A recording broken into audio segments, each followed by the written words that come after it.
Welcome to the Entrepreneurial Trip podcast with X.T.C. I'm Shalonda. I'm Tristan. And I'm Chris. As an entrepreneur starting or growing your business, you may have a destination, but the journey getting there can be a trip. We want to be your travel companions and inject a dose of X.T.C as we explore real-life conversations about navigating the world of entrepreneurship in the U.S. and the Caribbean. Come take this trip with us.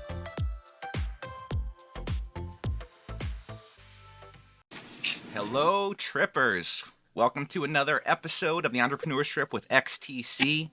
If you are tripping with us today, you're about to peak on that trip, and I'm about to blow your mind because our guest is Jerry Garcia. That's right. And while this Jerry Garcia is not from the Grateful Dead, he is a great entrepreneur, great networker. So kind of wrapping up our theme here for season 1, series 4. And I'm going to introduce Jerry here because Jerry is my video partner. We've been working on a number of documentaries together over the past couple of years. And just have grown our relationship and our network to the point of, we've talked about trust and everything, and, we can send each other off to each other's clients and stuff and know that we'll be represented. But I always thought I was a good networker, even as a, moderate person, but having hung out with Jerry, he definitely takes the lead in terms of just being able to talk to anyone and open up to anything, and obviously as an icebreaker like his name here, Jerry Garcia. But Jerry is the founder and the president and CEO of Garcia Media Services, as well as his entity Penguin Desk Squad, which there is a much cuter reason behind that name. But Jerry has basically, he is a videographer, an audio person. He does live events in Orlando and everything, but he's constantly traveling the country now doing music festivals. And outside the country, he's been to the Virgin Islands a few times now, working festivals, and these kind of things happen just because of his ability to make these connections, sometimes in seemingly desolate circumstances. I have one example that I know we're going to get into later with a music festival that happened last year in Tennessee, where Jerry kind of made a negative situation to a positive. But without further ado, I'm going to stop introducing him and let Jerry introduce himself here. Let's welcome Jerry Garcia, our esteemed guest for this episode. Hi. I love that. Hi, I just want to say thank you for having me. First of all, I really appreciate it. And Chris, thank you for all the kind words. It's very humbling. I'm very grateful to be having this conversation. And I'm from Texas. I live in Florida now. From Weslaco, Texas, but I've been in Orlando, Florida for about 12 or 13 years. When I first started doing, I have an audio degree, so I have a bachelor's in audio engineering. So that's what I do for my full-time job. When I first started picking up a camera about 7 years ago, I was throwing these like indie rock and punk rock shows here in Orlando. Threw like 4 or 5 of them. But during that process, I realized I was like, you have to have social media stuff. And I got a camera, went to a pawn shop, got a lens, and that's how I started. Took some photos. I had a friend lend me a better lens, and then I kind of saw the possibilities of like what I could do with better equipment. I didn't really focus anymore on throwing shows and stuff like that, and kind of diverted everything between my career of doing audio and stuff and corporate audio and concerts and stuff like that. I kind of went into photography and live music photography. The name Penguin Desk Squad, my name's Jerry Garcia, so I didn't really want to play off anything with my name. I felt it was like kind of gimmicky. And I think everyone expected me to some sort of like Jerry Garcia And I didn't really want to do that. I have a cat named Penguin, so I just, That's a cute. yeah, I was joking. I remember I was taking photos, and one of my friends was like, "Oh, some grateful. You should make some like ungrateful dead or something." Like, and I didn't really. I thought it was so dumb, and I was like, "Well, if my photos are good, it doesn't really matter what I call it." So that was like my intention. I was like, if my art is good, I don't have to worry about what I'll call myself. Like, I just want the pictures to be good. I don't really. I'm not trying to focus on the.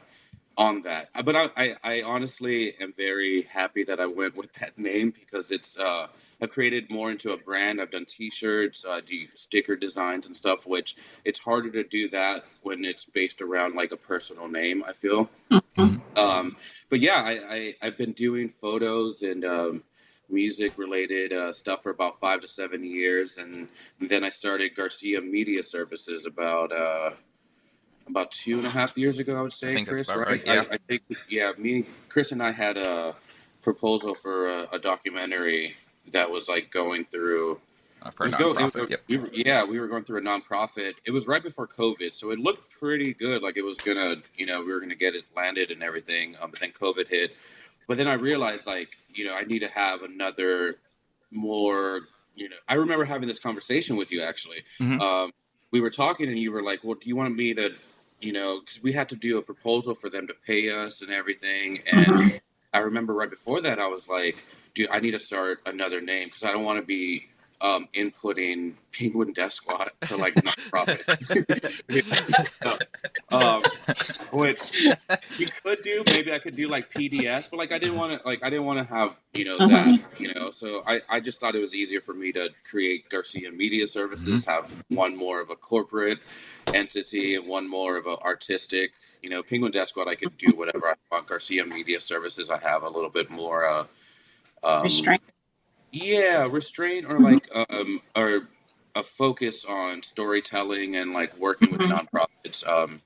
I feel like I was very fortunate growing up. My dad was awesome and stuff. So uh, um, I am trying to build a business and a business model where I give a lot, which in networking, it sounds like or in business, it's like the worst thing to do, just work for free or work. But honestly, I've landed most of my gigs, and, creating a network is, you have to create the network. And I get hit up, like, photographers always hit me up because I'm doing music festivals and these bigger gigs now. And they're like, "Well, how did you do it?" And I just went out and took a ton of photos. I would go to events. I I wouldn't try to undercut the other photographers, but I would shoot a concert and then start editing that night and have the photos by like next morning or that night, just so I could beat anyone to the punch. And doing that and just having like I enjoy this. Like I really enjoy,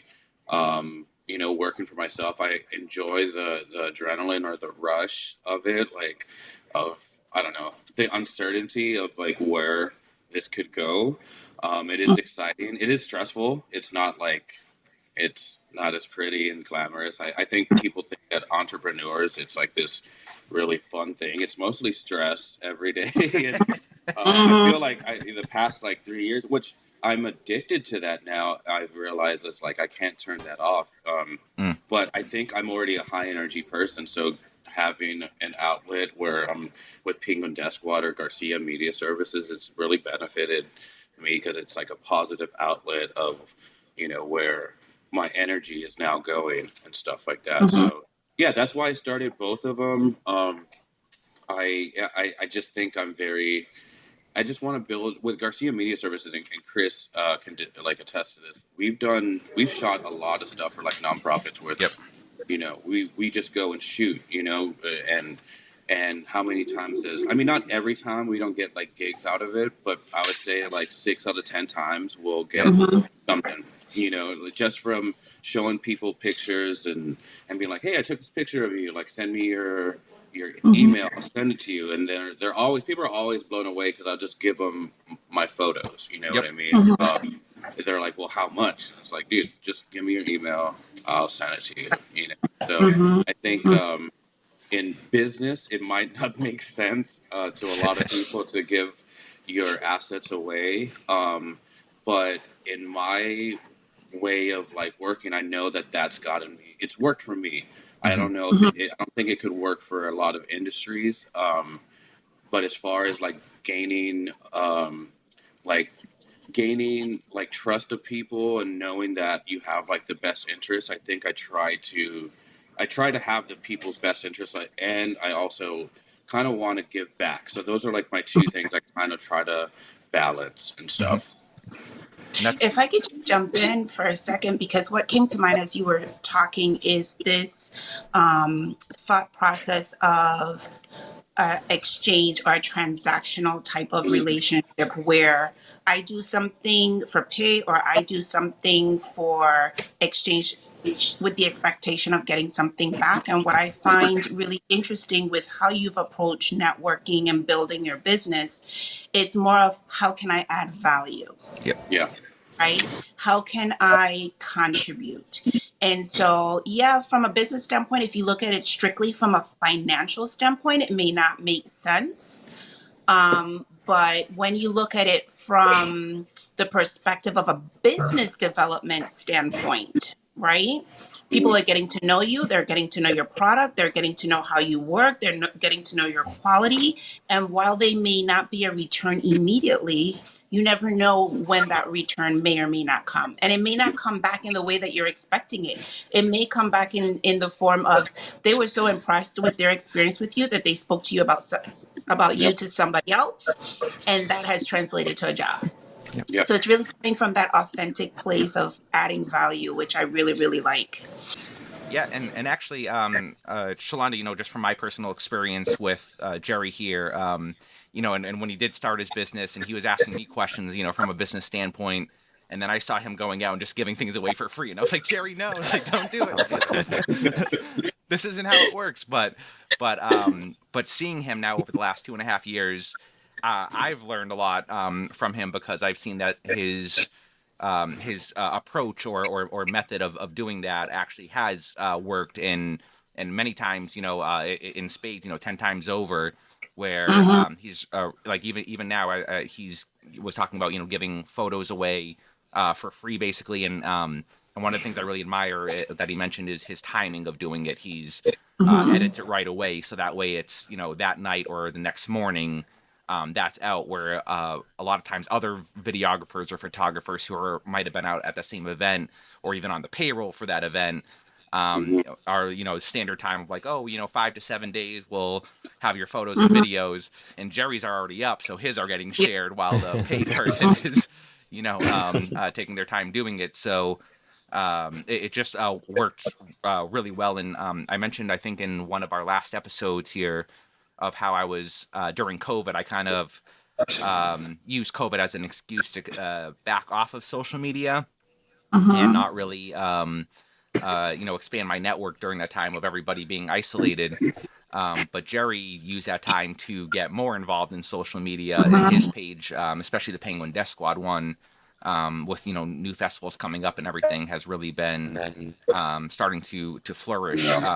And even some of the photos that he's given people for free, they've now recently been coming back to ask him for prints and like canvases and stuff. So now he's making money off the back end of it.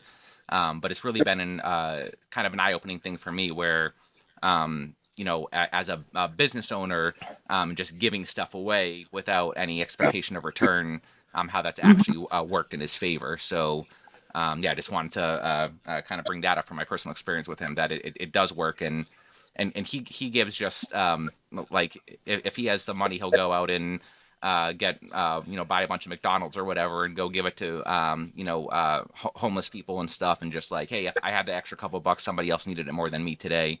And I think just that energy of like giving you will receive on the back. It's almost like the law of attraction. Well, exactly. It's almost like the law of attraction, right? If you give, you receive. It's like that continuous flow of adding value and being compassionate and being generous. And it's Exactly. interesting because we've heard about Jerry. Like Tristan and I have heard about Jerry. Like I feel like I know Jerry. But for the listening audience, this is the first time we've interacted with Jerry. And that's what I got immediately when we tuned in, was just this authenticity and generosity and adding value, Right. which I think is important as an entrepreneur because people resonate with that, you know? Hmm. But Shalana, it goes a little more though, because it has to be organic. It has to be Mhm, organic because a lot of people do things just to say that they're doing it, and they're looking for that extra credit on the back end. And when they do it, you eventually see that it's fake, and that's mhm, where it kind of falls off. And Chris, it, in my segment, we talk. No, it was your segment where we talk about making everything holistic, your network holistic, mhm, Mhm. and networking is about creating and sharing new ideas. And what I like from what I heard from you and Jerry is how that bridging worked.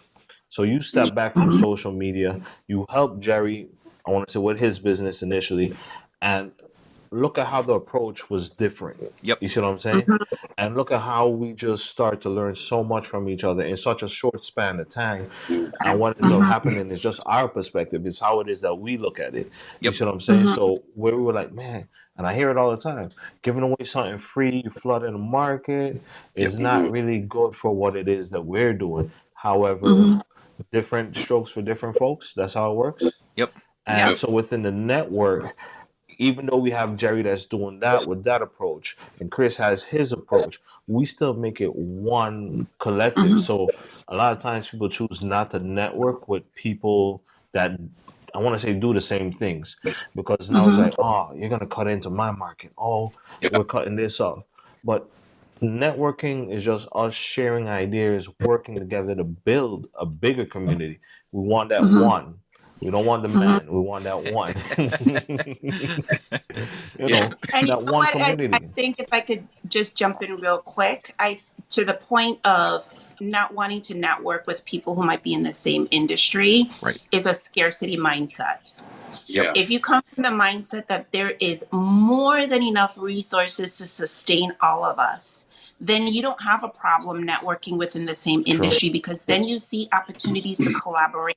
Yep. Yep. And when you collaborate with other like minded people, you raise the tides for everybody. You benefit, I Yep. benefit, we benefit, others benefit. So it's really shifting that perspective. And it's hard because when you're an entrepreneur, particularly when you're a solo entrepreneur and you're burning the midnight oil by yourself, Hmm. right? It can feel very isolating. It can feel like you don't have enough of what you need to provide everything that you're trying to do or to accomplish everything you're trying to do. But that's where the value of networking comes in, is that you are able to build capacity. You're Yep. able to expand. You're able to, and so people shouldn't be afraid to network in the same with others in the same industry. It's about aligning those values, Yep. I think. Right. Mm-hmm. And that I goes right think back like to being organic also. yeah, Mm-hmm. two things. Like I think I really feel this with other photographers. Photographers and artists like that are very hesitant to network, or I think I go the other way. For instance, I was working a music festival probably like a month ago in Arkansas, and at first I was only doing their media, social media, and stuff like that. Some things happened right before the festival. They lost their stage managers for their two stages. So I have an event production, background. That's what I do. More big kind of like corporate events. So on smaller, music events, it's not that hard. Like especially if I have the time, they gave me a golf cart so I could like move and everything. So I was like mobile. I could still do the photos and still be organized to like find the next artist. And stage management is basically being prepared for the next few.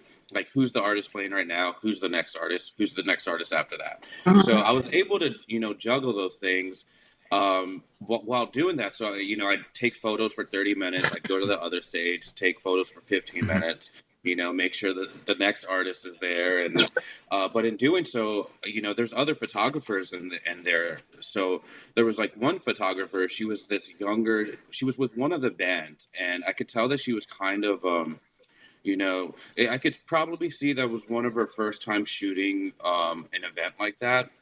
there's kind of like a little bit more timid. You know, when I asked her, I was like, hey, like, you know, you can go onto the stage. I actually lent her my camera because I just had a better camera setup, and I was like, here, put your memory card in this and shoot with this. And I was like, do you want to? Or I let her take a picture because she said something about like my camera, and I was like, oh, here, take a picture, and she was like, oh my god.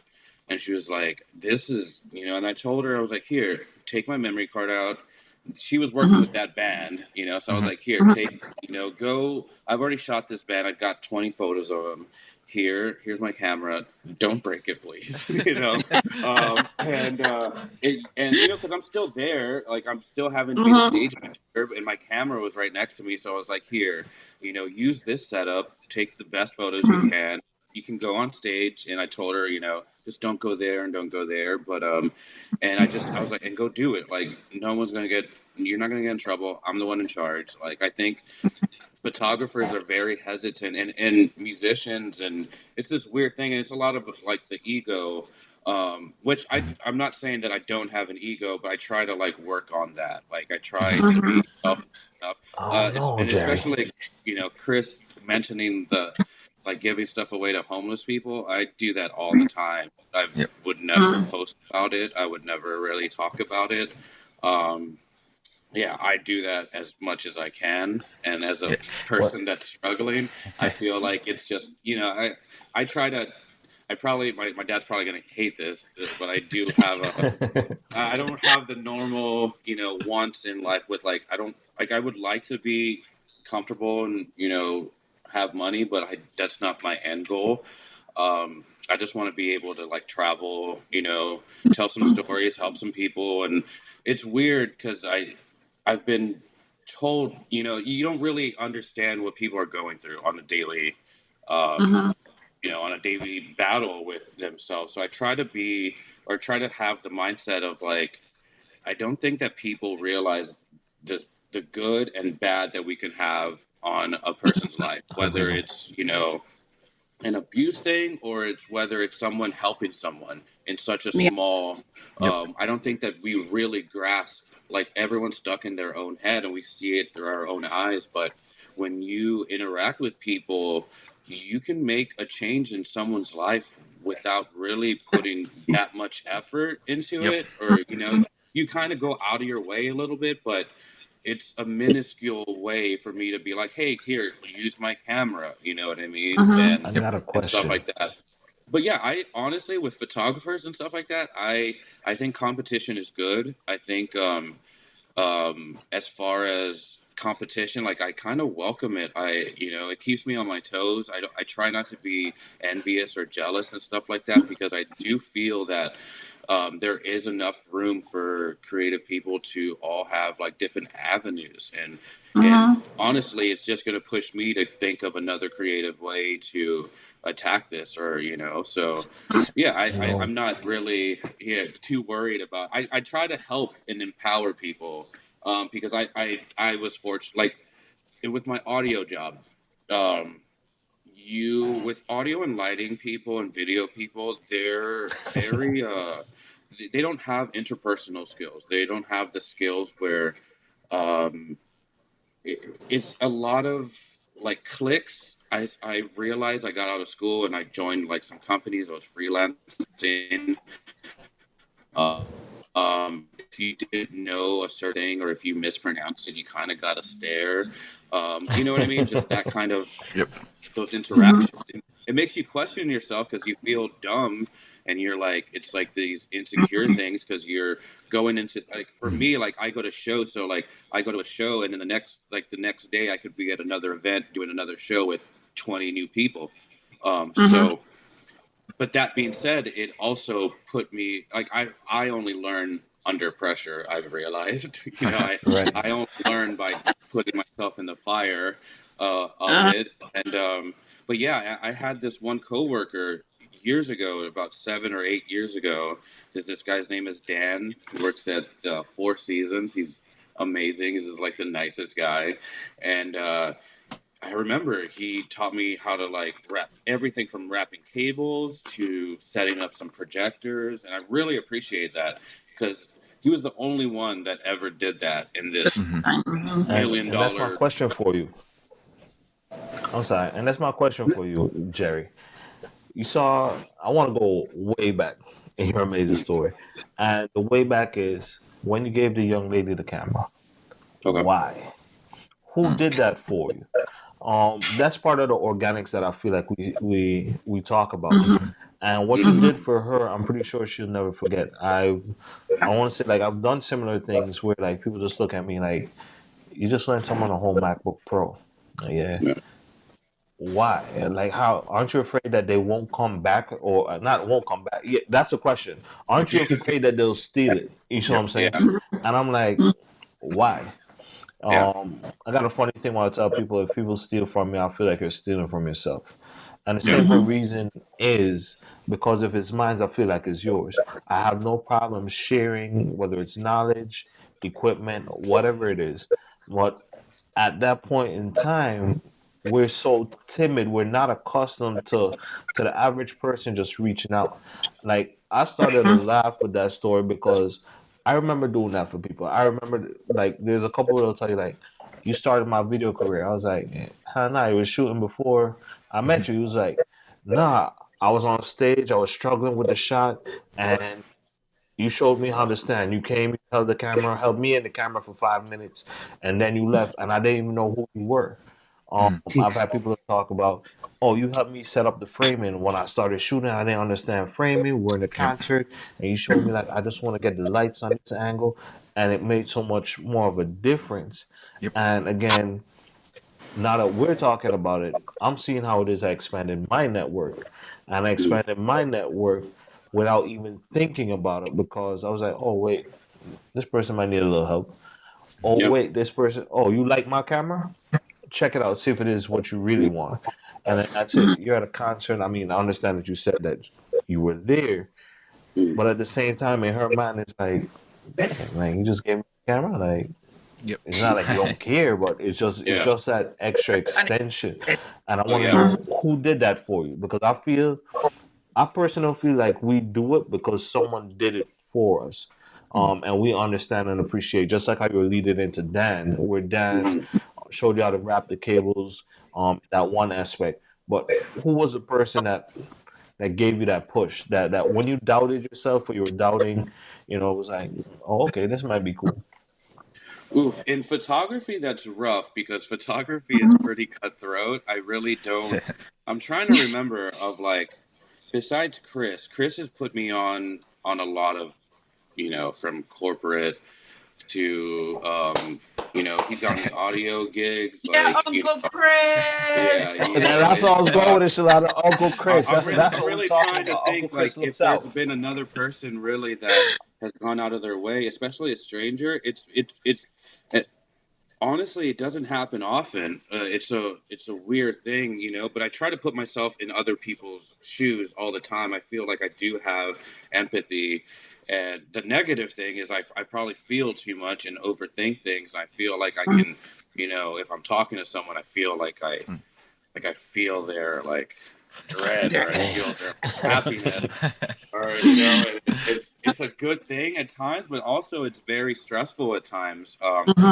Having that, and I don't know what it is. It's something like unexplainable, and I think that's what helps me with being able to relate because I think I could relate or be able to talk to anyone, and I don't think I get like flustered or I don't think unless like the person's like standoffish and they don't want to talk. I get it. I can kind of like read that after a few. I'm like, oh, okay, if you don't, I understand. Like, let me back up a little. Because not everyone wants to like Right. talk or so you kind of have to find that balance. But yeah, I Right. think that I've realized that calculated risks are a necessity for me. I think that with growing a business, you have to take calculated risks, and the more risks I've taken, and I'm not taking like risks that are endangering my life, although some of them have we, we, kind we, of. we put ourselves in some precarious documentary filming I've done situations. some.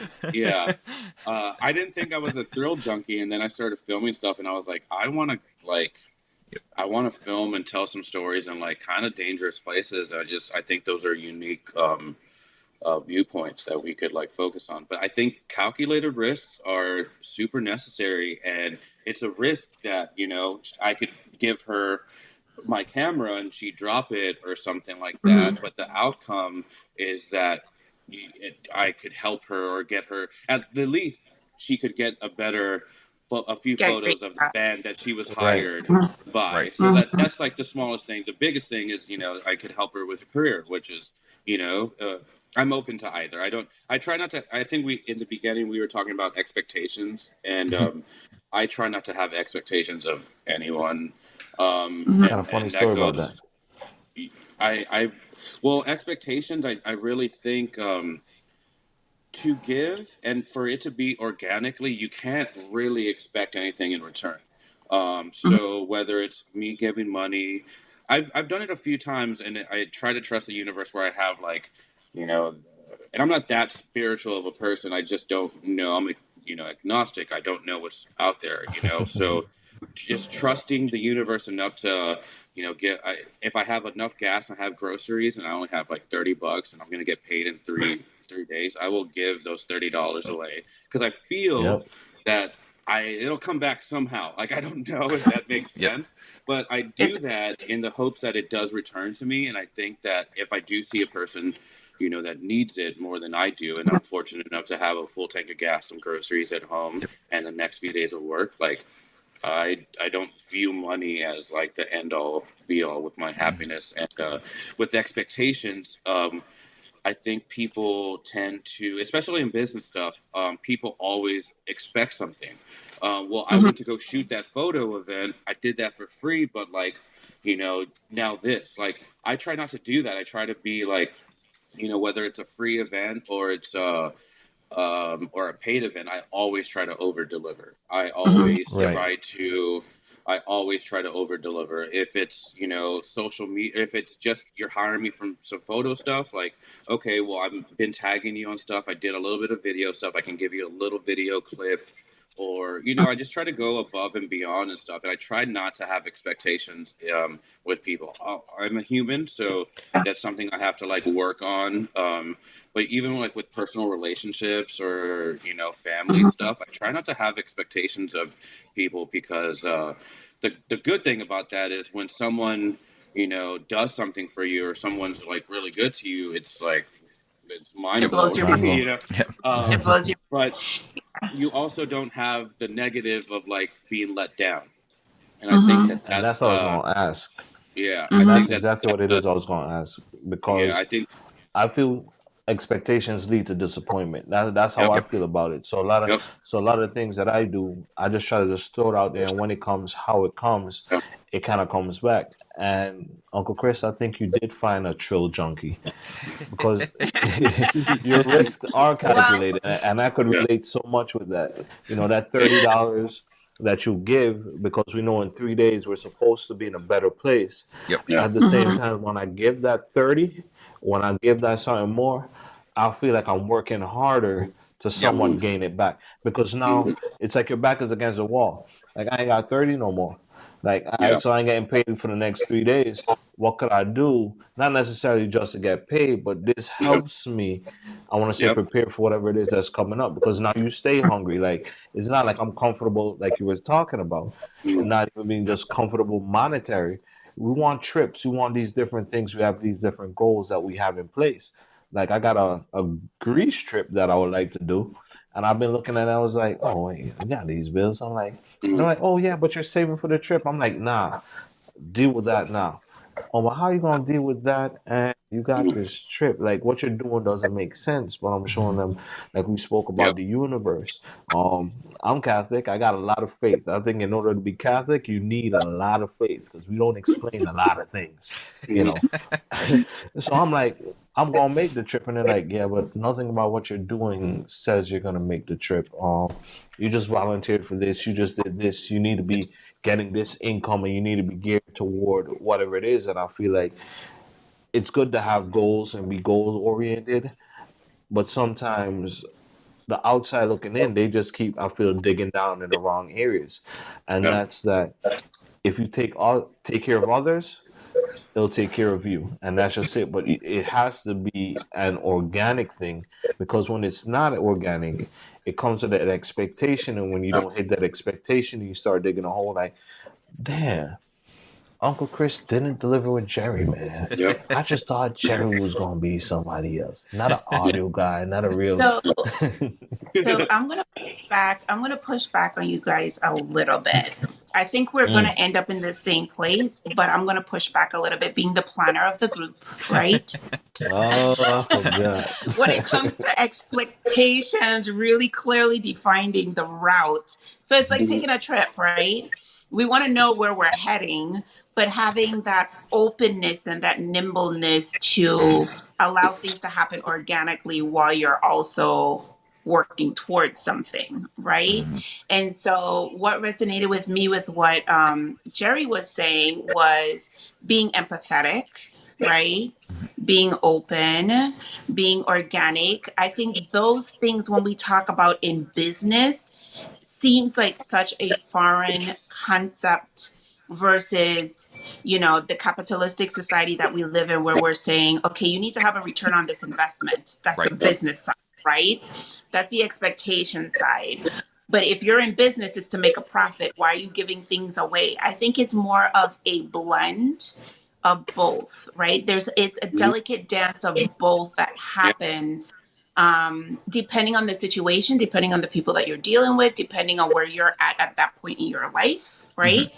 Because sometimes you can be able to give more, and other times you're just not in the space or the capacity to be able to Yeah. give more. I think it's an ebb and flow. It's like a delicate dance. Yep. But as we talk about dancing, Jerry, I wanted to ask you, because you said, oh, I want to be able to do, one of the things you want to be able to do is to travel. Travel. And a little birdie told us that you've been to the Virgin Islands Yeah. doing music festivals. Yeah. And I love to dance when I go to music festivals. If I can make myself, I think the last music festival I was with was at Temple. That's how long ago I've been to a music festival. But how did a guy from Texas who's living in Orlando end up in the Virgin Islands? I mean, how did that happen? How did your network support that effort?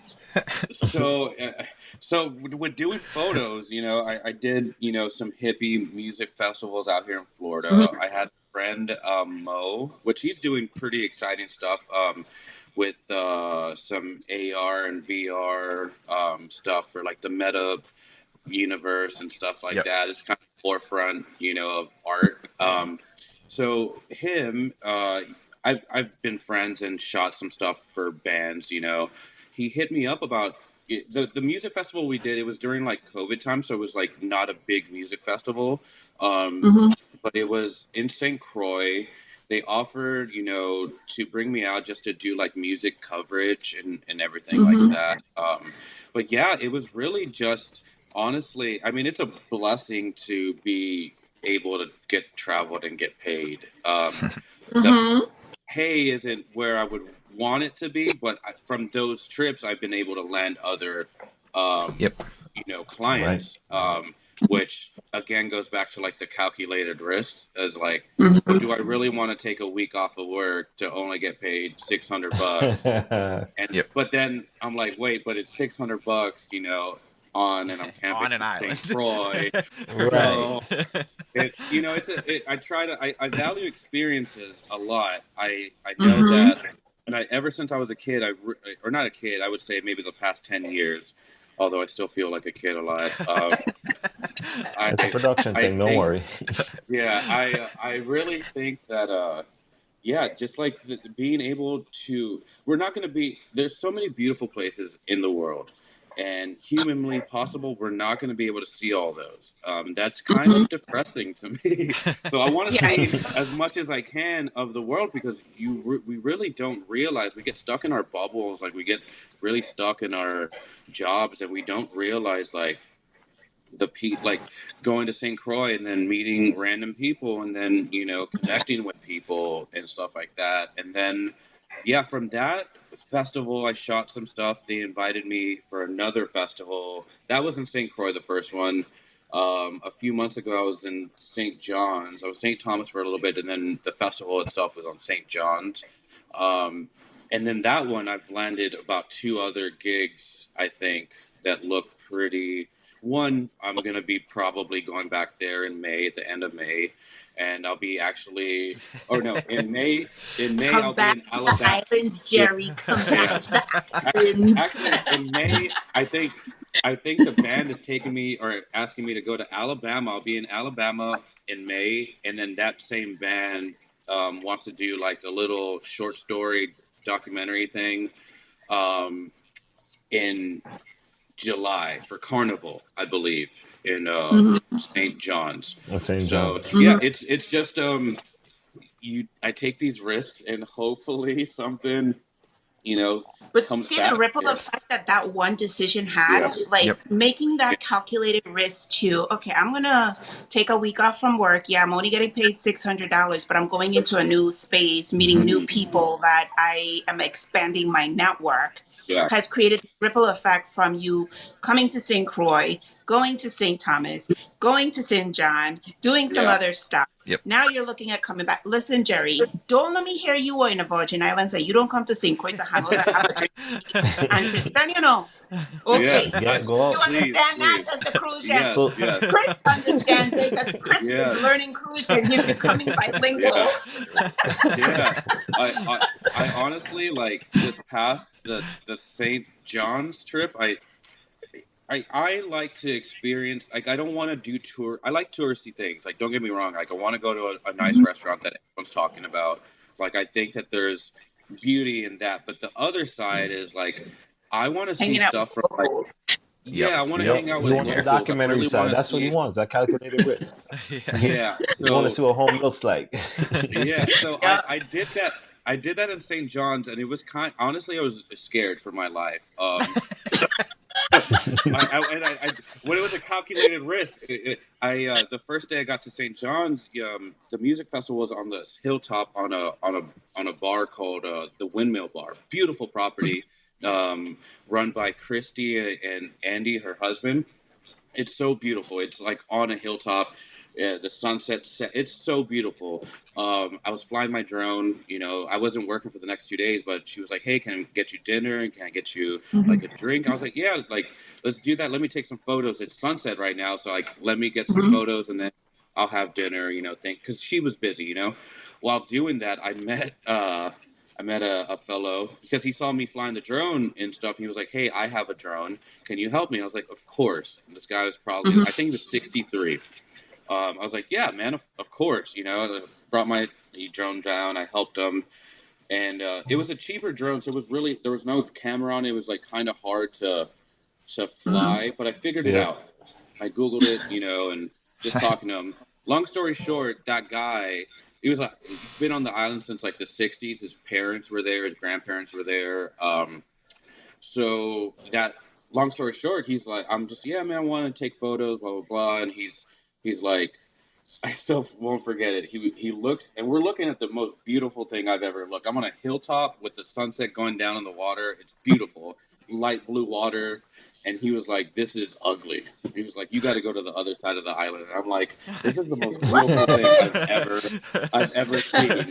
And he was like, "You got to go to the other side of the island. You got to go to Coral Bay. You got to go to this. You got to go to that." And I was like, "Yeah, man, that sounds cool." The adrenaline of the moment, talking to him, I was like, "Yeah, man, let's set that up." Here's my business card. So now let's go right now. Fast forward to the next morning, and it's like 5:15 in the morning, and I'm getting nonstop calls. Like he probably called me 4 or 5 times, and I'm camping in a tent.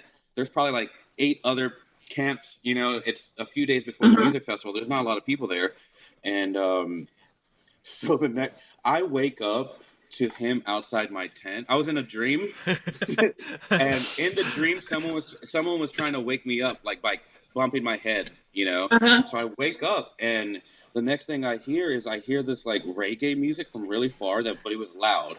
It it was like really loud, like someone's car door was open, and Uh-huh. it's pitch black outside. There's nothing. Like I open my eyes and it's still dark, you know. Yep. So I have flashlights around my tent, you know, and all I hear is like, "Hey, is this Jerry, the drone pilot?" And I'm at first I was like, "What?" And then I was like, "It's that guy." And I don't know if I don't want to say his name, so we'll call him T. So T is outside of my tent, and he's like, and it was like the most surreal thing because he goes. I go, yeah, what's up, man? This is me. And I can see out, he can't see in. So he's kind of like, you know, looking, and I'm like, oh my God, what am I? Because my adrenaline is gone. Now I woke up. I'm like, what am I doing? You know, there's some guy outside my tent. You know, I'm sleeping right now. You know, so he goes, Jerry, are you gonna sleep all day, or are you gonna have an adventure with me? And I just remember being like, what is life right now? And it took me like 2 or 3 seconds, and I was like, this guy could kill me and take my $2,000 camera and, like, you know, but And St. I also don't 25% have. natural park. Yeah, I was like, I Just take don't a minute have. for them to find you. Yeah, I was like, I don't have much money. I can't really do a tour while I'm here. They don't pay me We till don't care Friday, about so that. yeah, I was like, and probably it took me like 7 seconds. I was like, yeah, man, let me brush my teeth and let me get dressed. He was like, okay, cool, man. I'll go to the car. He goes to his car and turns the music up louder. It was so funny because there's other people. It's 5:45 in the morning. There's other people camping, which is the funniest thing. And the clients that are taking me to Alabama and the Virgin Islands, he went up to their tent first. He was going tent to tent. Wow. Like, is Looking this for Jerry? you. Is this Jerry? Yeah, and I just thought that was so funny. But yeah, so you know, to make this story a little bit more brief, you know, I ended up going, and I was like, okay, if anything happens, let me go take a picture of his license plate, and then I sent it to my coworker, and I was like, if anything happens, and then I just yeah, you know, so I shot from when we left to like when we got back. Like I tried to capture as most. I had a GoPro and then I had 2 other, you know, cameras. So I would just try to shoot as much as I can because if something was going to happen to me, I was going to throw that GoPro. And I had 2 bags. I already had like escape kind of planned. You know, I had a bag with like a towel, but then I had my camera bag, and my camera bag was like, I'll jump out of the car type of thing. Which, like, I didn't get that vibe in the beginning, but, like, later on, he kind of gave me these red flags of just red flags. We went to one place, and the lady was, like, a local, and her family owned a lot of land, and she looked at me with concern. She was like, she looked at me, and she was like, are you okay? And I was like, yeah, like I think I'm okay. And then she looked at him. Should I? Yeah, and then she looked at him concerned, and she was like, "Don't let anything happen to him. You know, you're not like your father." She's telling him, she's like, "You're not like your father. You know, you're a good guy." And I'm like, what in the world did I do? You know, like this is, you know. So that was the first red flag. The second red flag, we went to a cemetery. We went to a cemetery at like 8 a.m., which is cool, you know. Red flag. But actually, that's not even the red flag. Shalanda's tripping. Yeah, that's not even the red flag, you know. He was showing me the island and where he grew up and stuff like that. So that wasn't really the red flag. Hold on, Jay. I'm sorry. A cemetery at 8 a.m. is not a red flag. Listen, Jerry, don't I worry. don't want to know what resonates We're as not red taking flags you to after any this. cemeteries. So We're the red not going to flag have you came camping in a tent. The red flag came shortly right after. So I'm filming some He stuff. gave you a shovel? First it was the yellow flag, then it was orange. Now it's Yeah. Well, the thing that made me feel better, there was a fire department like probably 60 yards from the cemetery. Cemetery. You know? Okay, Yeah, so you could scream. the first red flag was the lady being really concerned with my well-being. And then the second red flag, because I have no Wi-Fi out there. Like once I leave where I was camping, there's no Wi-Fi. I'm cut off from all communication Yep. from the world. I can't call Nobody. anyone. I can't. There's nothing. So that's, you feel very, coming from, always being able to call 911 or call my brother or call my dad Very when I'm vulnerable. stranded. You're out there with nothing, with no, I Mhm. have trail mix and I forgot water. And you forgot that, and I forgot water, so. But he was really great. Like, I really appreciate that. I did make it out alive. The first red flag Did you get some really was, good shots? I guess you got some really good shots, though, right? yeah. I got some great stuff. I got some stuff I can't even really share because it was like very personal. I don't want to do that person wrong and stuff. But we were leaving the cemetery, and it's casual conversations and stuff. And he was kind of high strung at times. Like, at times he'd be like, cut. And I'd be like shooting something, and he'd be like, no, you can keep going if you see it. But he would keep, like, he was like directing me, So he was a peculiar character, in certain regards. And he would get like very like enthusiastic about talking about stuff, which I appreciated. He was giving me the history Sounds of like like us. everything. I love that, We're leaving the cemetery. And real casual, we're walking back to the car, and he's like, yeah, my brother's missing. And I'm like, oh man, like, is he okay? I asked, I go, oh my God, is he okay? Did he pass away? Like, Yep. are you okay? And nonchalantly, he goes, no, it was probably black magic. And we're at the end of his car. We're walking to his car, and we're at the trail end of his Jeep. He says it was probably black magic, and we both have to go to our doors. So I have that little 3 seconds of like, what the hell am I doing? Right. So I go into the car, and I'm like, my brain is like, okay, how can I ask this but still be cool? And I'm like, okay, like in my head, I just wanted to be like, is there black magic? Or I asked him, I was like, damn, there's like witchcraft and black magic here? And he's like, it's everywhere. And like in my head, the comedian in me was like, I wanted to be like, is there black magic here? Like in this car? But I go, oh, I try to play it cool. I'm like, oh, okay, like, that's interesting. And I go right after, and I actually made like a little YouTube thing. I put this in the YouTube, but I didn't really put it with context.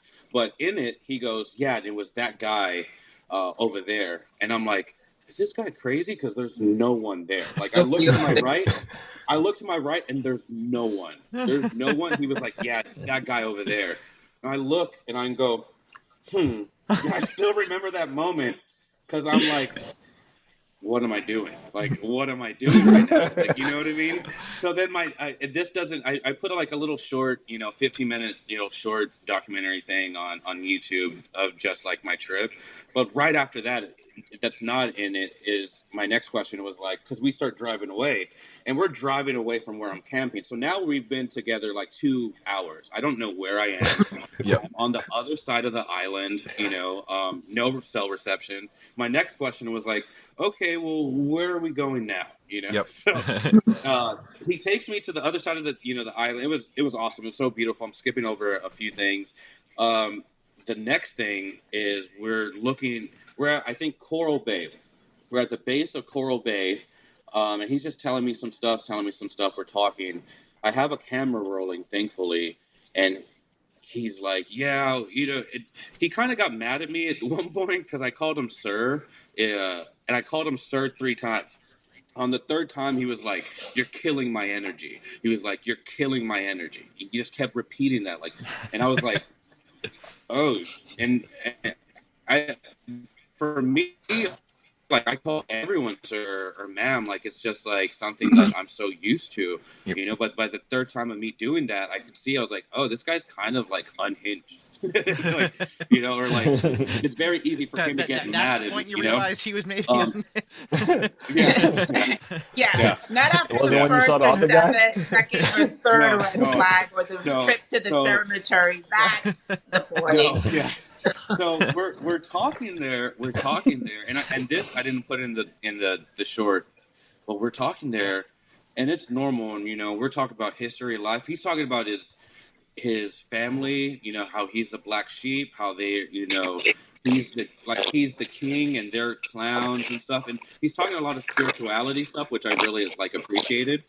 But then he's like, I was in an insane asylum type of thing, and yeah, it was just kind of crazy. He just dropped that he was in an insane asylum and that he was they did experiments on him and stuff, and it was just yeah, that was like the craziest thing, But then he took me to this most secluded thing, and I was like, well, this is it.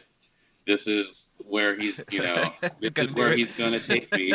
And we almost got stuck in the mud, I was like, oh, this is all part of the plan. I was like the whole stuck in the mud trick, but yeah, it was a good experience. At the end, we had to go look for his dog, which he, talking to him, he was like really in love with his dog. He, was like, he at one point was like, you're holding the next 5 years of happiness for me or whatever, or how many years. And I just remember being like, okay, he's not going to kill me. I don't think so, but yeah, that he ended up taking me, back to my campsite. It was a beautiful experience. It was very scary, the whole time, but it was a calculated risk where it was a unique experience that I would not have ever had if I didn't take that risk of going with a complete stranger. Yep. And stuff. So I hope he's doing amazing. We don't necessarily recommend that way of networking to everybody. Yeah, I wouldn't. You don't always have to agree to the person knocking on your tent at 5 a.m. So I think again, moral of the story is calculated risk. So Jerry definitely maybe miscalculated parts of that story, but certainly had a networking adventure nonetheless. I just want to quickly bring up, I mentioned this at the beginning in my intro of Jerry, that I wanted to get into this part real quick. Tristan, you had mentioned, if you give a lot or give your last, $30 and you're going to get paid in a couple weeks or in a couple days, that, you're going to fight harder for it, your back's against the wall. And Chalanda, you had challenged us to have the planning element, involved, that when you set out on your trip, you kind of want to have that itinerary or that direction, that map of where you're going to start going. But life happens and you have to readjust. So the one story I wanted to bring up was last year, Jerry was supposed to go to, it was Bonnaroo, correct? In Tennessee? Yeah, it was Bonnaroo in Tennessee. So Bonnaroo is like a really big music festival. It's like Coachella. It's like one of those really big name ones. How Bonnaroo is different, they're a little bit more kind of, they think about how they impact the earth, so it's a great festival. That being said, Tennessee was they had gone through some storms and stuff like that, so there was mudslides or floods and stuff like that, so they had to cancel Bonnaroo last minute, and they right? canceled the last minute. They were still trying to do it. And we were talking about it because there was crazy weather. They were like, no, we're going to go through it. We're going to go through with it. I got there on a Monday. Tuesday, we had our production meeting on a Zoom because it's still raining out there. And then Tuesday afternoon, I went to go sightseeing because I had a hotel for a week for 7 days. I took time off from work, PTO time. So late Tuesday, they posted something on social media. It was like, Bonnaroo is canceling, and we're so sorry. And I traveled, probably 15 hours, I don't even know, 12, 13 hours or whatever it is, out there, and I remember being with the people and being everyone's like, man, damn, whatever.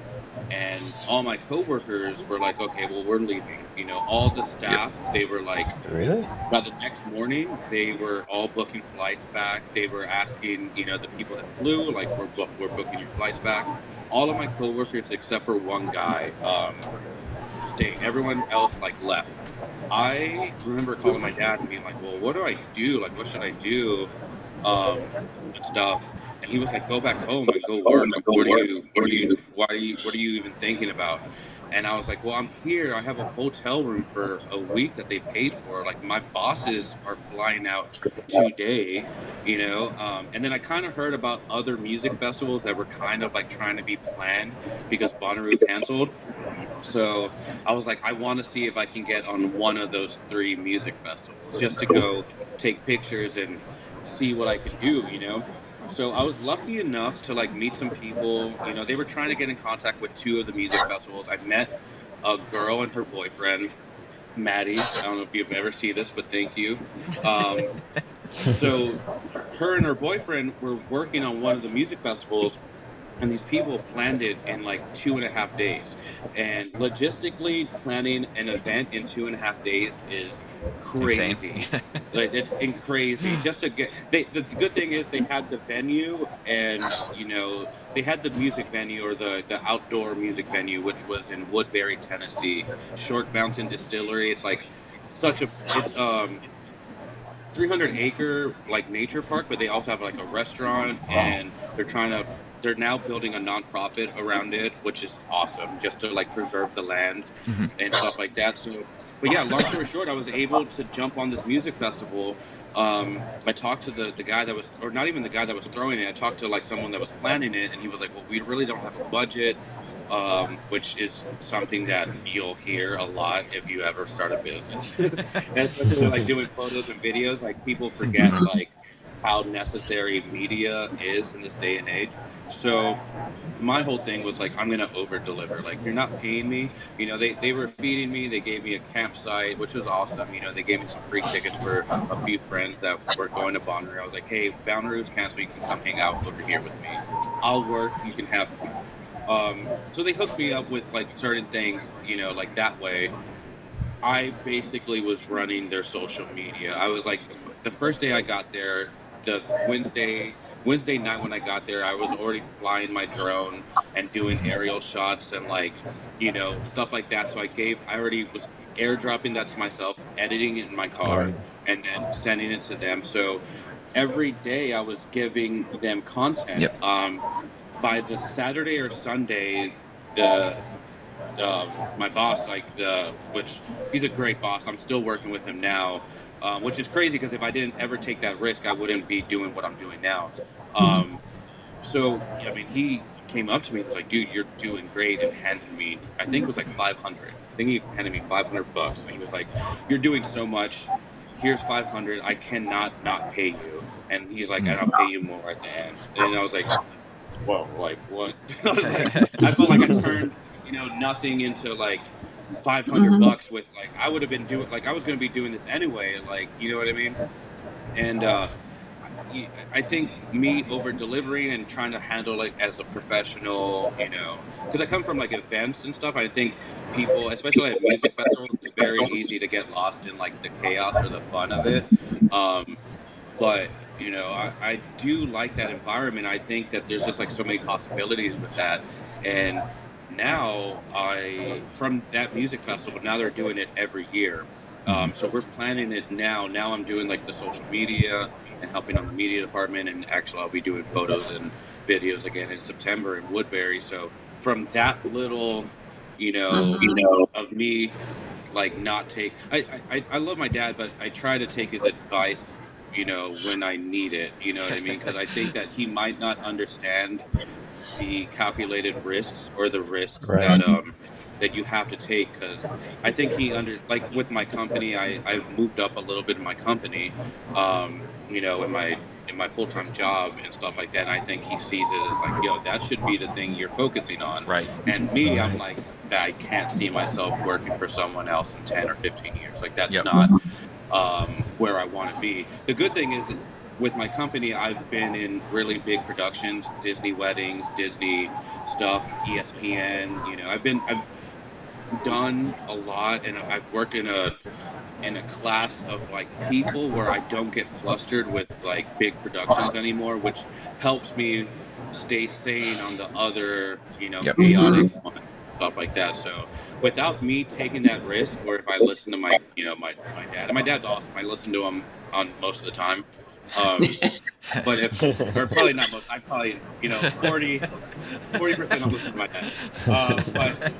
But without that, like I would not be like from that. I landed 2 other gigs, not to mention the gig that I'm on right now. I'm running their social media stuff up until when I go and do their photo and video of their event. So like not only am I doing their event again, but now I'm getting I'm getting Recap and promos and paycheck now. Yep. Because now I'll have like a extra, income all the way up until that music festival. So it's like, it's very weird, and I didn't expect any of that, which is even such a better, feeling and stuff like that. So It's because you added the value in the front end, and there's just that whole concept of like adding that value. Gary Vaynerchuk, entrepreneur that I follow a lot. He has a book, I believe it's called Jab, Jab, Jab, Right Hook. That's my only book. That's the only book I have of him. I never finished it though. But essentially, it's like even on social media and stuff. He basically recommends, you have to give multiple pieces of value before you ask for anything in return. Anything. Yeah. So it's jab, jab, jab. Those are the like free pieces of content. All I need is like your email address, and I'll give you this whole ebook for free or what have you. Or just giving the photos away like Jerry's doing, and then after you've done that a few times, it either naturally brings people to want to give you an opportunity for something because they've already received that value from you, or that's an opportunity where if you that 80-20 rule, where if you've given 80%, then when you finally do send that right hook of, hey, I don't do this all for free. If you'd like to help contribute or hire me for a gig, I'm doing these kind of things. And people who've already built that trust with you because they've received that value are much more likely to respond and be like, yeah, of course, like I've received so much from you, so why wouldn't I, contribute a couple bucks here and there? I think we were talking about that on a previous episode in this series here of just if there's a sales call, you're gonna kind of shut it down right away if people are just asking for it. They're landing the right hook right away. You kind of need to build up to that. But I don't want to, Jerry, I mean, these stories are awesome. Obviously, I've heard a lot of this before this podcast. Jerry called me after he got back from that trip in St. John. He was like, look, you got to call me back later. I was like, I feel like I was on an episode of Vice. I almost died today. But Jerry, I remember calling you, having that conversation, and it was another time we've had that conversation. I went to go film at the border, and U.S. Mexico border. Yeah, I was filming out there and like doing some interviews of like people from Honduras and like watching like cartel members like take them from Mexico into U.S. soil, which is a story in itself, and just crazy to see like someone's like first steps into like America, especially like from me being born there. And I'm Mexican American, so I truly believe that our immigration policy is just skewed and terrible. And they have as much right, I feel, as I do to live on this land. So I remember having that conversation and being like, Chris, I was like, dude, like, oh my God, like you don't understand what I'm seeing right now. And it was the same thing when that Virgin Islands trip. I was like, oh my God, dude, what am I doing right now?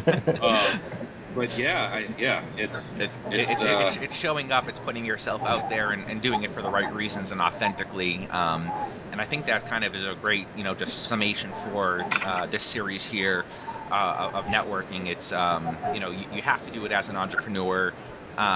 Some people are more reserved, as we've talked about. Other people are the players. I think Jerry's the one who's willing to show up at any event and just talk to anybody. And obviously he receives these returns on it, but not ever expecting those returns. And so, just to be mindful of our time here, we will wrap this up. But Jerry, I think we could, obviously have you back at another time. This has been great. So thank you to our trippers for joining us on this trip. I know we went down some crazy rabbit holes in in Jerry's adventures. And Jerry, we want to thank you for joining us here.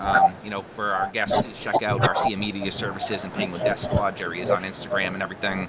But if you enjoyed his story, you're welcome to obviously connect with him, and as always, you're welcome to connect with us. Shalonda, Tristan, and I, the X.T.C crew. So I think this is it. This is covering up our last series of season 1.